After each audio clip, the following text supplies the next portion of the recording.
everyone. I'm Linda Nickell, and welcome to the Happiness Hour. Tonight, my guest is Terri Jankelow.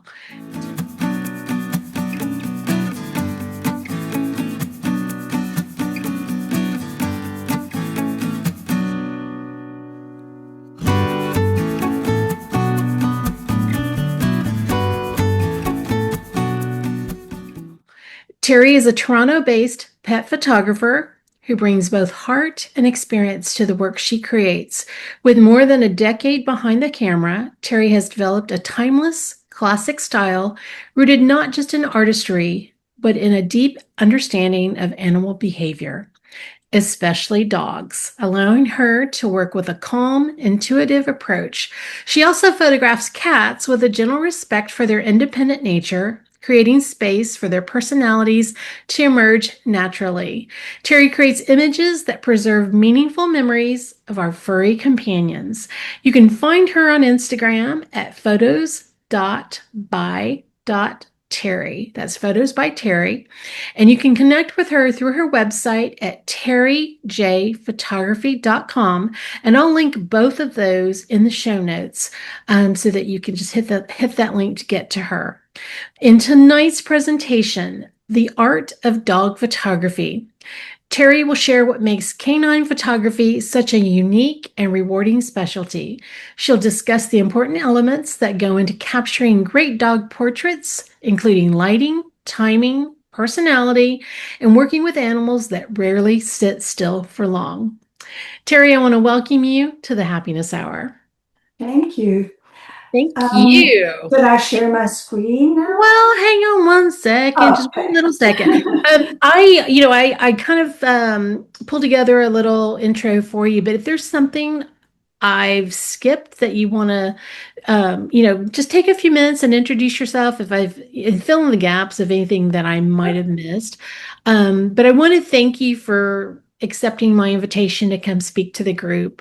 This is something that I've been wanting to find somebody to do this type of topic, and your timing was just perfect so that I could get you on here. So thank you. All right, but I'm going to give it to you, and if you want to add anything, please do.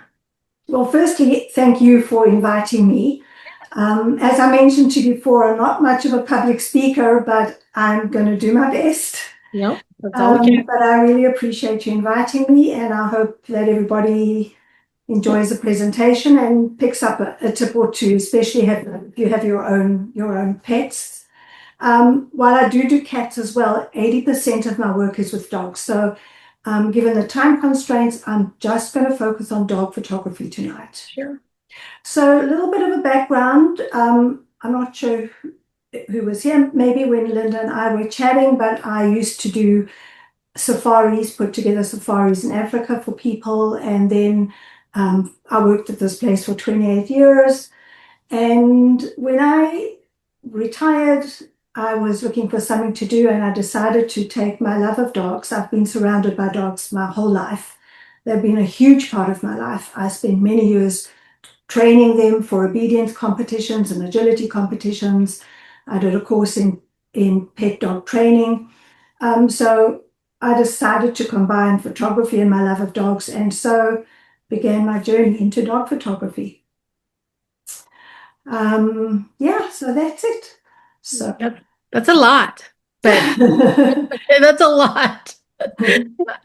All right. Well, if you are ready to start your presentation, let's get in there. Here comes the art of dog photography. So why is this not moving? Oh, okay. So I'm just going to touch briefly on why of dog photography, why people come to a dog photographer. And for me, and probably for most people, the demographics of the clients are usually people that have no children. There could be couples or singles, but with no kids. Their dog is their baby.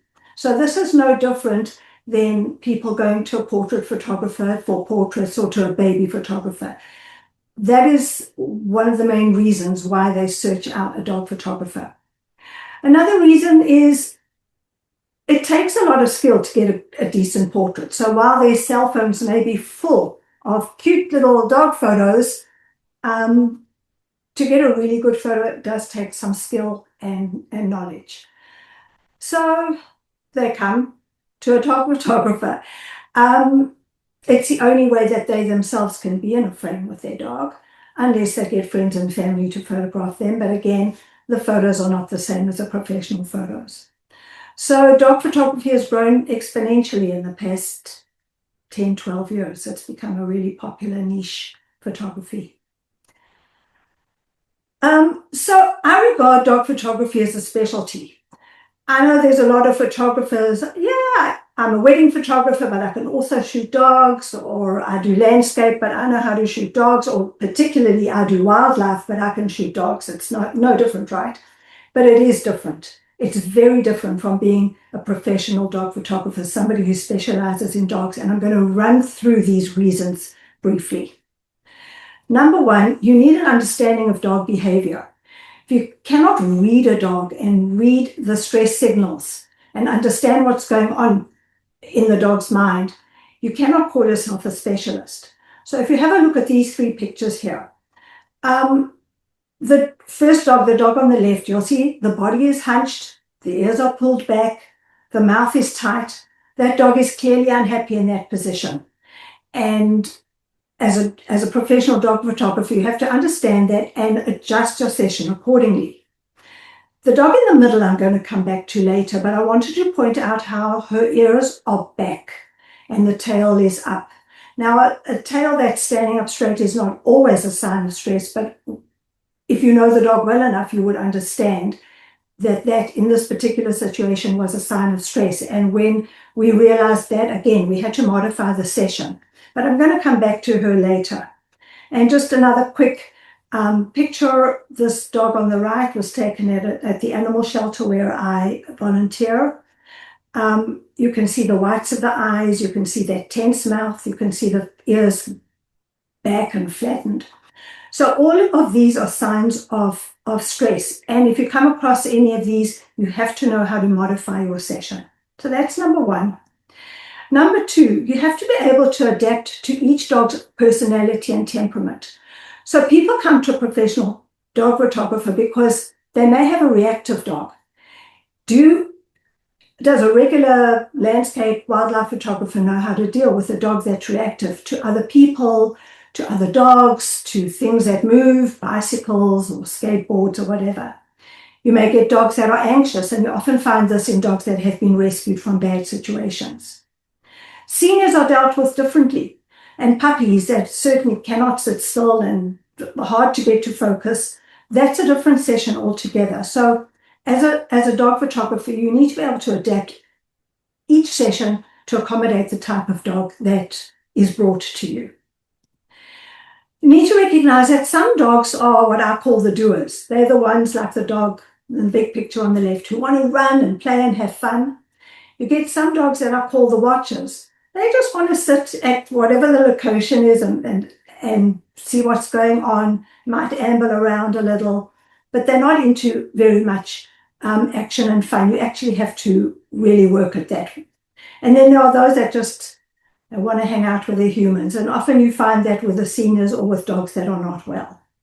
But each of these dogs has a different type of session. You have to be able to photograph dogs and people at the same time, because a dog photographer, I used to just do dogs, but it quickly became evident that people wanted to be in the frame with their animals. So getting the dog's attention, guiding the humans can be really challenging, especially when small kids are involved. So that takes a particular kind of skill too, I believe. You have to be able to photograph all breeds of dogs. So these dogs, the bullies and these kind of what some people call scary looking dogs, not every photographer wants to deal with these dogs. In fact, I had a call just 2 weeks ago from somebody, and after we went through the whole session and how I work and so on, and she had given me the breed of dog, which was a bully mix. The bully is the one on the left-hand side. She then said to me, "Are you comfortable photographing my dog?" And I said, "Yes, of course. Why would you ask?" She said, "Well, I've spoken to a couple of people," and their comment was, "Oh no, we don't photograph those breeds." Then you're not a professional dog photographer, right? So here's a little example. I showed you this picture before. This dog, her name is Thea. She came to me. Her mother brought her. She is very dog reactive. She goes crazy when she sees other dogs. So she brought the dog to me, and we started the session. And the picture on the right, that's exactly how she looks most of the time. She does have that little bit of anxious look on her face, but if you look at her ears, they are forward. She doesn't have the kind of ears that stand up, but they are forward. In the picture on the left, they are clearly back. In the picture on the right, her tail is hanging nice and loosely down. The picture on the left-hand side, it's standing straight up. We immediately recognize, and she's scanning, scanning, scanning. We immediately recognized that we needed to move her away from there. Maybe she spotted some other dogs, but we did, and we decided to relieve some of her anxiety by doing the action part of her session. So we got her running and playing, and she had a whale of a time, and we ended up getting some lovely, relaxed photos of her and her human. All right, so I think that covers why dog photography is a specialty. Um, I'm going to move on to now the actual crafting the images. So I'm going to touch on the stuff that's not so technical, the technical stuff as I call it, and the session itself. Most of the time we'll spend on the session itself. We're going to go through light and fur considerations, what I call picture perfect places, capturing the dog's personality, capturing action and movement, and then of course including humans. So this is the not so technical stuff. This comes with me to every session. I have a long line for when we want to do action shots, but the owners are not comfortable actually letting the leash go or dropping it on the ground. Most of the action shots, we just drop the leash on the ground so that if the dog wants to take off after a squirrel, for example, we can catch the dog easily by the leash. I bring a thin leash like that brown one that you see in the middle. I give the people instructions on what kind of leash to bring. I don't like these big leashes with extra handles hanging around and poop bags hanging from the leash and so on, because I remove the leashes when I edit the photos. So the more complicated the leash, the more work there is to edit. I bring a bunch of noisemakers for attracting the dog's attention. I bring lots of treats and I bring toys. So that's the non-technical stuff. Let's move on to the technical stuff. So to every session, I bring two cameras. I use a Canon R5 and the Canon R5 Mark II. My favorite lens is the 70-200, the f2.8. I use that mainly for the portraits and the action shots. It's a perfect lens to start out a session with, because being a zoom lens, I can stand back from the dog. I will never start a session up front in the dog's face. I always give the dog a good half an hour to get used to me, to get used to my voice, to get used to the noises that I make, to get used to being asked nicely, I may say, to sit or stay in a certain place. So that lens allows me to get beautiful shots without getting close. It's fast focusing, so it works well for action and gives you lovely, dreamy backgrounds as well. Then when I want to move in closer to get what I call cute close-ups, I'll use the 24-70 or the 16-35. So I use those for the cute close-ups, which I'm going to show you what I mean, and for wide angle shots where I want to show more of the environment and sometimes some architecture. My focus point is 90% of the time on the animal eye autofocus, which all the mirrorless cameras come with these days. But I also use single point because if there's people, the humans in the frame, I sometimes want to change my focus to a human. So I'll switch between the two of those.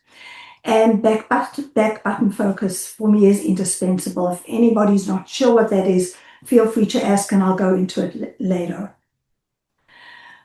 So here's what I mean by the cute close-ups.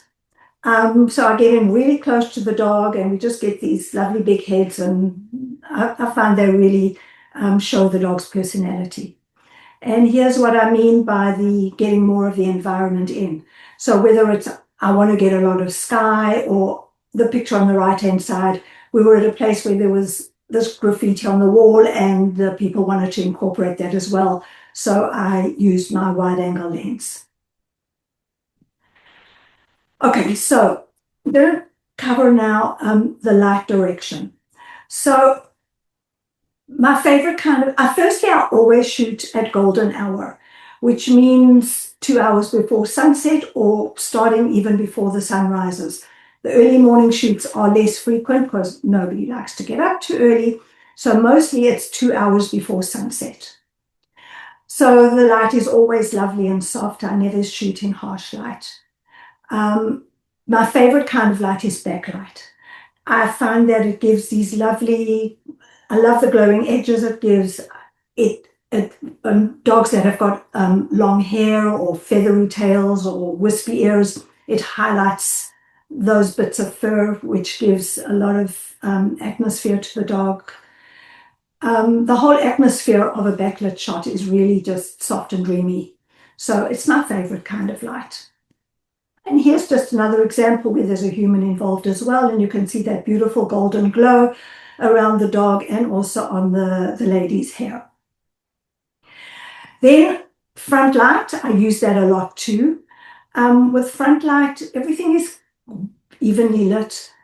Details are clear. It's more about getting beautiful catch lights in a dog's eyes and making sure that every little bit of the hair or the face or the tail or whatever is perfectly lit. And so those are the two kinds of light that I use. Sorry, I should have done that before. Here's another example where this actually was an early morning session and the rising sun was casting this beautiful golden glow, and we positioned the lady and her dog right in front of the sun, and that's another example of using front light. All right, another thing you've got to be very aware of is the effect of the color and the color and texture of the dog's coat. So with a black dog and a smooth coat, this dog was shot in the animal shelter, so there wasn't much choice in lighting and background. But you can see in the picture on the left, if you place the dog in a harsh light or sun, you get this really shiny, shiny fur. It's not my favorite. I actually find that all that shine detracts from the beauty of the dog. If you look at the picture on the right, you can see how beautiful the dog was. You can focus on the lovely expression, on the markings. I find that bright, shiny fur is it's not to my taste, and I find it very distracting. So with black dogs and smooth-coated black dogs, I will either shoot backlit or in the shade. I will never shoot them in bright sun. And even though I shoot golden hour, you still get bright sun at times. So that's something to be aware of. You don't get the same shine with curly-coated black dogs, though. So you have a little bit more flexibility. I still like to do backlit shots with the curly coats, but at least you know that if you have to use a spot that is quite sunny, you're not going to get that bright, shiny coat. Now, here's another thing that people don't realize is that black dogs will often look blue. So if you look at the picture on the left, in editing, I've pulled the saturation vibrant way to the right. So it's way oversaturated, but it allows you to see how blue a black dog will often look. And it's something you need to be aware of so you can take care of it in editing. So I think that's it for the black dogs. White dogs come with a different set of problems. Firstly, if you don't underexpose, you can get really blown out whites, and that means all the texture in the fur just gets lost. You can never fix it if it's totally blown out. So I will always underexpose, and then I'll lift the light up if necessary in editing. But that allows me to maintain that beautiful texture, and you can see in the little Samoyed puppy, all the texture in the tail and fur is maintained. Well, white dogs have another problem in that they will pick up color cast, especially greens. We're often photographing in a field or on grass. And again, I've pulled up the vibrance and saturation so you can have a look at the dog's neck and under its chin, how much green there is there. You'll also notice a little bit of blue. White dogs can also get a little bit of a blue tinge. So that's got to all be fixed in editing. The challenge is a dog that's black and white. So you've got two choices. You can slightly overexpose to make sure that the detail in the black fur is maintained, or you can slightly, but then you get blown out whites. Or you can slightly underexpose and then work on the black parts of the dog in editing. And that's what I do. I will always underexpose so that the whites are not totally blown out, and then I will work to increase the light, the exposure on the black parts of the dog and maintain some of the texture in the fur. Okay, so I'm going to talk about, I call it picture perfect places. So when we decide on the location, where in that location is the best place to position a dog for the photos? So I like to use a number of techniques. The first thing are things like rocks, benches, staircases.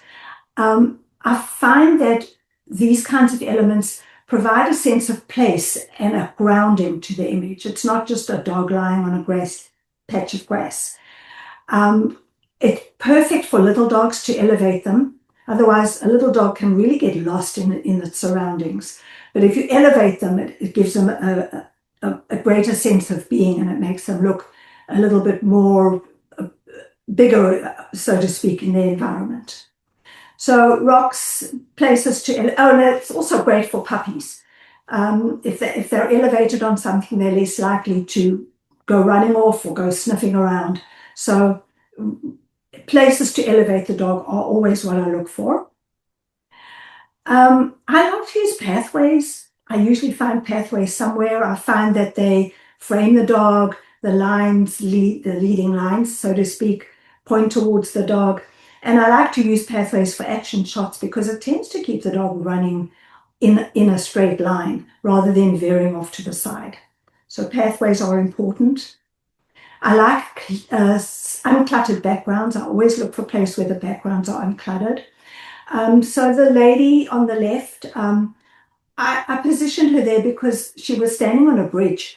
The brown bridge and then the pillar that she's leaning against form leading lines, basically pointing towards her and making her the focus of the picture. I love colors, especially when they complement the fur. So in the top right, you can see that golden color brings out some of those brownie shades in the dog's fur. And a good use of color just makes for a very pleasing portrait. And I like to use framing, so I look for places where I can frame the dog. So in this particular case, with the dog on the bottom right, the flowers, firstly, they add a beautiful sense of color. You can see that it was a lovely summer photo. The dog is elevated on the rock. But they really frame the dog and draw your eye into the dog as a subject. So if you look at the photo on the left, it's a beautiful picture of the dog. I mean, the dog looks great. He's got a beautiful expression on her face, but it's a boring picture. Whereas on the right, we've incorporated some interesting features. We've got rocks, we've got a pathway, we've got some flowers blooming in the background. And to me, that makes for a much more interesting photo. So I look for places that add interest to the photograph as well. All right, let's move on to capturing personality. This to me is the most important part of photographing a dog. If you don't have a great expression on the dog's face, it's really not a great picture. So we're looking for happy dogs, soft mouths, ears up. Dogs will smile. Most dogs will smile. So we're looking to get these wonderful expressions. We're looking to get an animated expression. So on the right-hand side, that dog looks pretty curious and animated. It's just got a lovely look on its face.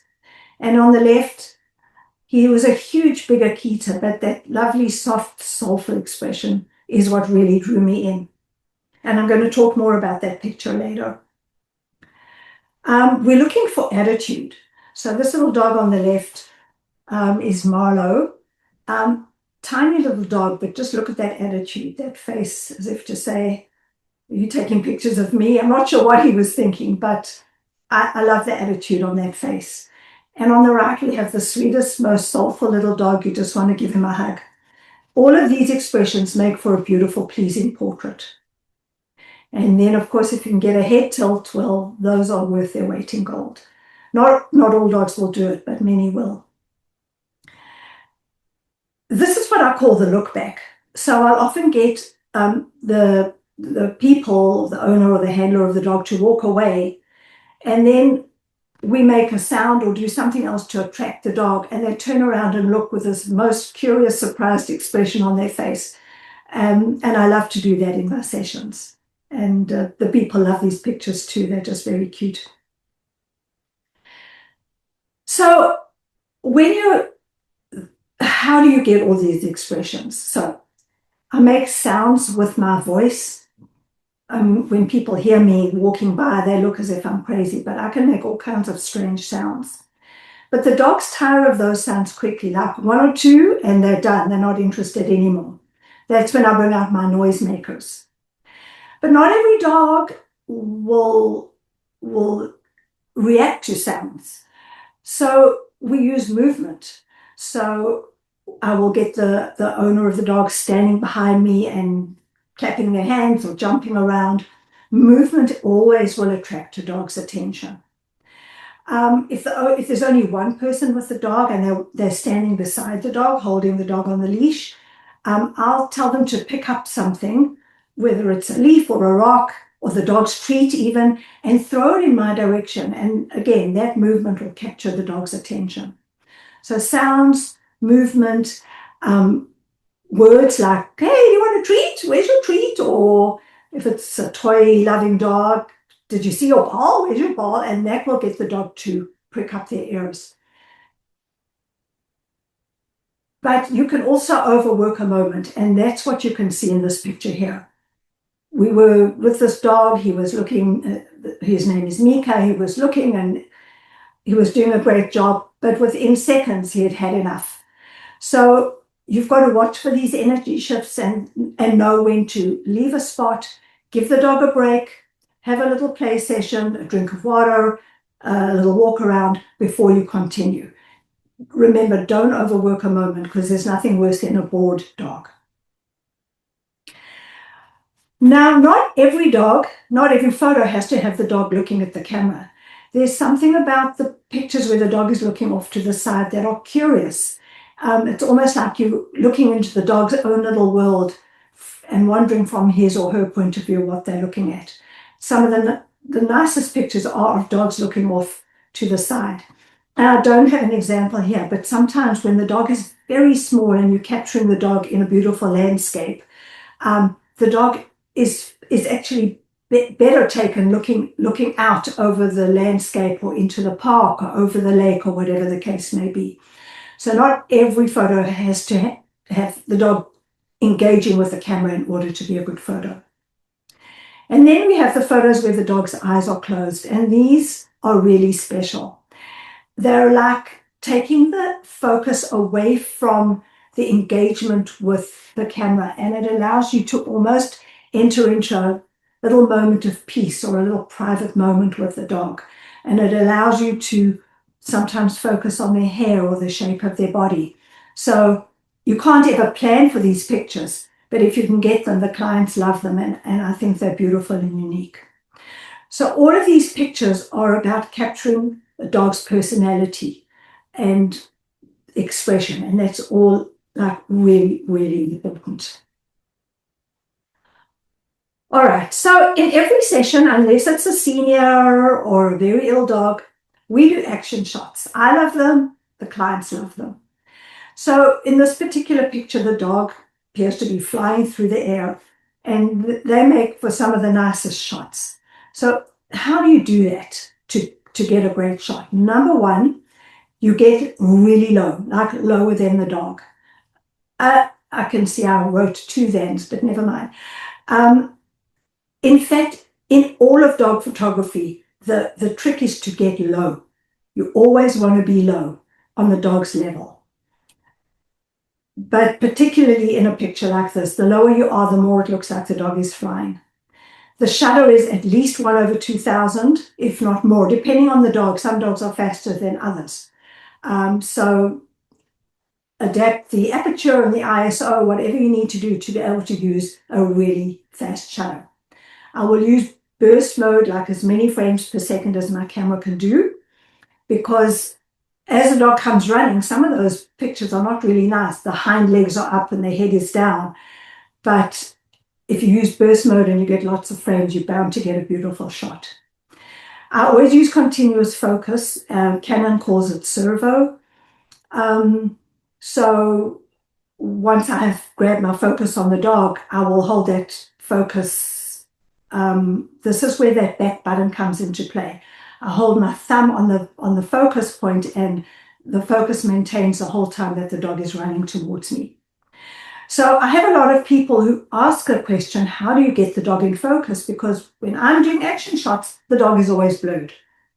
The trick is to get the focus on the dog before he is released to come running. So before he gets called or before the person who's handling him releases him off the leash or whatever it is. Because once a dog starts running, they rarely run dead straight. They kind of go side to side, and it's not always easy to grab focus once the dog is already in motion. So focus on the dog before he's released to run. And as I mentioned before, sometimes placing the dog in a pathway may help keep him kind of running straight. Now, I don't do a lot of these shots because I don't want to take like things for the dog to jump over with me to every session. So if I have access to fallen logs, that's great. But some photographers will actually take poles and things to a session to allow the dog to jump over. But to be honest, most of my action shots are not these flying through the air kind of shots. Action also means capturing these moments of play where the dog's personality comes to life. These are the kind of shots that the owners of the dog could hardly ever get on their own. The expression on the dog's face on the right is absolutely priceless. You've got to have a million shots of the dog playing, and you've got to be lying on the ground to be lucky enough to capture that kind of facial expression. And on the left-hand side, the dog, this was a bull crazy dog. So action also means lots and lots of candid shots. But not every dog, as we mentioned, is crazy like that. And if a dog doesn't want to run and play, it's fine to just let the dog move naturally. Just have him walk towards you. Natural movement also will be a memory for the people one day when the dog is no longer there of the dog, how he moved, how he walked, and so on. So I put that into the action category, although they are probably more like portrait shots. Alrighty, let's move on to including humans. So when I first started out, there were no humans. I said, no, I'm a dog photographer, but I learned that people wanted to be in the frame, and I learned that it was important for them to be in the frame. For me, including humans is about capturing a connection and a bond. So for those of you that have a dog, you know what a bond, what a relationship you have with your animal. Because the dog is non-verbal, there's almost like this invisible thread between the human and the dog, and that is what you're capturing. It could be a glance, it could be doggy kisses, it could be a touch, the way they look at each other. That is what I'm trying to capture, and what I do capture, because that's what people are unable to capture for themselves. So it's all about the connection, the bond, the love, the relationship. So pictures like this, the love between the two beings is so clear and so evident. This is what people go for when they choose their pictures. There's another one on the left. I will never tell anybody to close their eyes, but you cannot imagine how often when I say to them, just show me how much you love your dog. Just love your dog. I'm just going to take some pictures. They close their eyes. And that clearly shows the absolute love that this girl had for her little dog, whose name was Daisy. So once again, capturing the love is most important. And it's actually more important than a perfect image. This picture is a shocking picture. The dog's legs are cut off. The lighting is bad. I did a shocking job of the editing. But the love that this man had for his dog is so clear and so evident that this would be a picture that they would probably I can't remember, it was a couple of years ago, but that they would probably go for their album or something like that. So while the picture doesn't have to be perfect, capturing that connection is all important. But it's not the only reason that we have people in the frame. Sometimes I want these timeless posed portraits, I call them. So everybody smiling, everybody looking at the camera, everybody in the traditional triangle shape that's touted as being the best shape for portrait photos. I'm not a portrait photographer, but I know that people, this is a picture for a frame or hanging on the wall. People want these as well, so we do them. But at the same time, we shoot for album and for frame. So the picture on the left, if that picture goes into an album and somebody is paging through the album, there's no way they're not going to smile or laugh at this picture. It's just such a natural picture, so much love in the family, so much love between the woman and the dog. And the picture on the right, that is the picture for the frame. Everybody smiling, everybody looking at the camera. So both are important when we are doing humans in the frame. And then I also focus a lot on hands and small details. So the hands often tell a story, whether it's the engagement shoot with the hands on the top right, or highlighting those gorgeous tattoos that that family had, but showing that the dog was an important part of the family, an important part of the couple. On the bottom left, she had this basset dog that she loved playing with the ears. So we focused, I focused right in on her and captured her just playing with the dog's ears. And that will also be a wonderful memory for her one day. And then on the bottom right, this is one of those dogs who was the kind that wanted to hang out with his humans. And you can clearly see him resting his head on his, I'll call him his dad, on his dad's knee. And this perfectly captured the kind of dog that he was. So part of photographing humans is end-of-life photography. There's a lot of requests for end-of-life photography. And these sessions have to be handled with extreme delicacy and extreme care. There's a depth to these images that's hard to put into words. But for the most part, these sessions are much slower, much less guiding involved, much less moving. Oh, let's go to this spot, let's go to that spot. They're more about letting the people hang with their dog, feel the love for their dog, while I hang back really and just document it. You have to deal with these with a lot of dignity and respect and understanding for what these humans are going through, because they're about to lose the love of their life.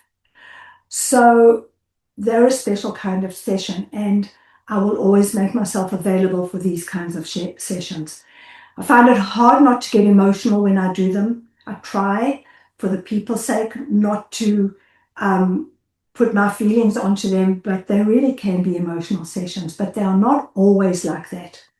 So these two girls came to me for an end-of-life session for their golden retriever. They were fun-loving and full of fun and laughing, and the session was a really joyful session. It was a celebration of this dog's life. So whereas the picture before was full of sadness and emotion, this one was full of happiness and a different kind of emotion.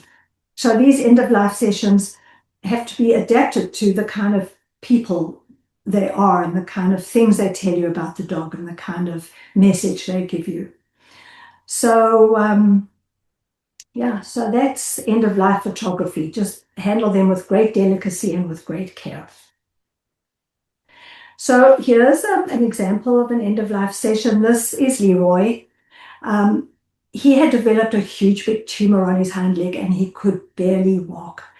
So she wanted a beach session. She had lived about a half an hour away from the beach. She literally put this dog in a wagon and pulled him. He weighed close to 100 pounds, pulled him to the beach. And then when she got there, between the two of us, we struggled. We had to support his hind legs and got him onto the beach. But he couldn't really move once he was on the beach. So the entire session was really with him in two places. We put him in one place and then moved him about 3 feet to another place. And we did the entire session with him in these two places, and we moved her around to get a variety of photos. So these are some taken in the other direction. But you've got to be adaptable. You've got to know how to adapt a session because each session brings something new and something different. So that's just another end-of-life case study. I'm going to briefly touch on editing because it's a whole hour on its own. I don't use Lightroom. I hate Lightroom. So everything is done in Photoshop. So when you do Photoshop, it all first comes into the Camera Raw program. So I start off there and I deal with highlights, shadows, and white balance first before I do anything else. The white balance, this is where the blue dogs are no longer blue. This is where the color casts are removed. This is where the colors are made to be true to life. So this picture, it's very blue, very cold. So I had to really work on the white balance to warm it up because it was taken in the fall when the colors were quite vibrant. In Camera Raw, I also do masking. So if I want to do something with the dog, say brighten the dog or bring out some texture or clarity, but not to the background, I'll mask the dog and I'll work with the dog. Or vice versa, if I want to do something to the background, I will select the background as my mask and work with the background. So that's all done in Camera Raw. The picture then goes into Photoshop where I will remove the leash, I'll remove the handler, I'll remove any distractions and all that. Like the leash removal in this picture was an easy one, but sometimes they forget my instructions and the leash is hanging over the dog's body. That takes a lot more work and effort. I'll remove eye goop. A lot of dogs get these like eye goop in the eyes. I'll remove that. Some dogs are quite slobbery. I'll remove the saliva. I'll sharpen the eyes to bring life to the picture. I usually have to straighten an image because I'm really bad at holding my camera straight. And I'll do whatever cropping I want to do, depending on the composition that I'm looking for.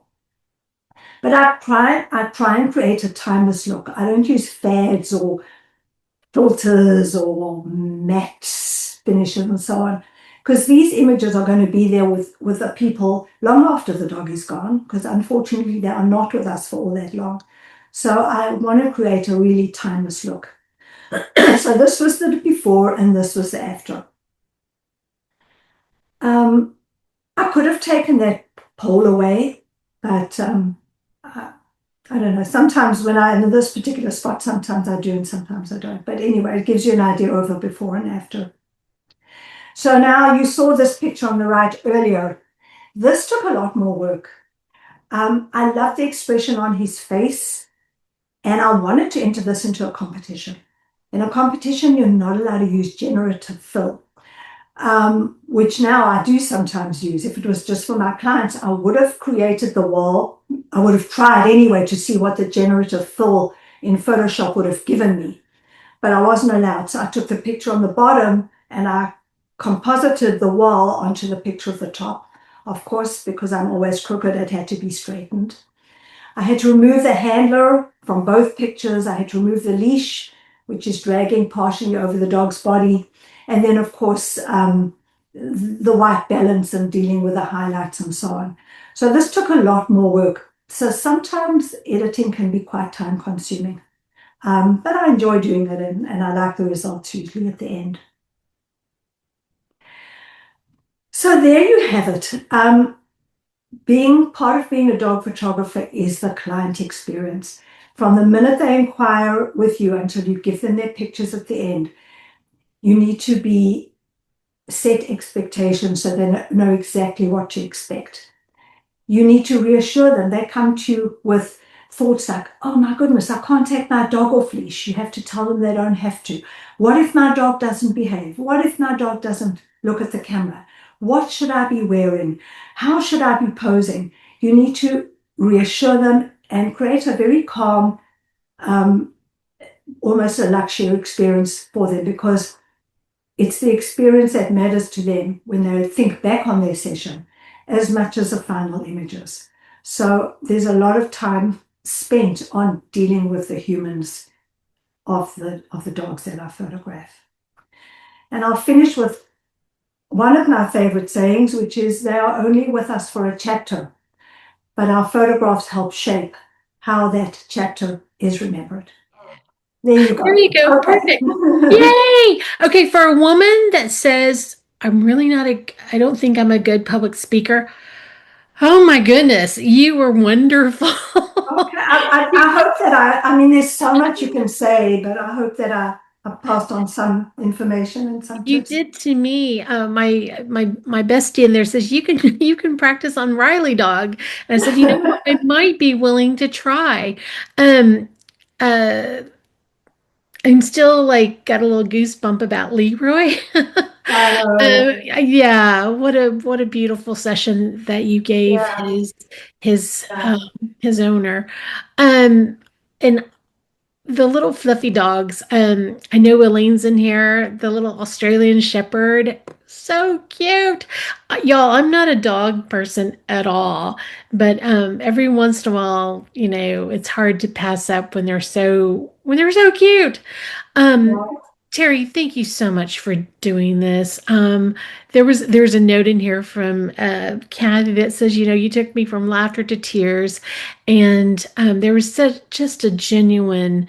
Um, you're just so calming. I can imagine how Oh, thank wonderful you you. are with these animals Oh, and thank the you so owners. much. It's like dealing with people in portraiture is like, ugh, I'm almost willing to try. I'm almost willing to try with animals. And because Right. yeah, and then you add that human element to it. So I hope everybody in this room took had have taken something that they can apply to their own photography, whether it's a pet or even a human. I think that you shared a lot of little grains of knowledge with us that Oh, good. it's just the experience that you've had as a photographer doing this. You definitely have it down. You definitely um, have a beautiful portfolio, and I could see that when I was on your website. So I want to thank you so much for taking your Wednesday night Oh, and thank you for having me. I really appreciate it. giving this to us.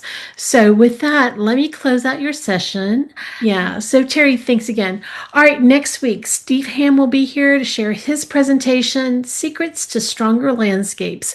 Y'all have a good night, and we'll see you next week.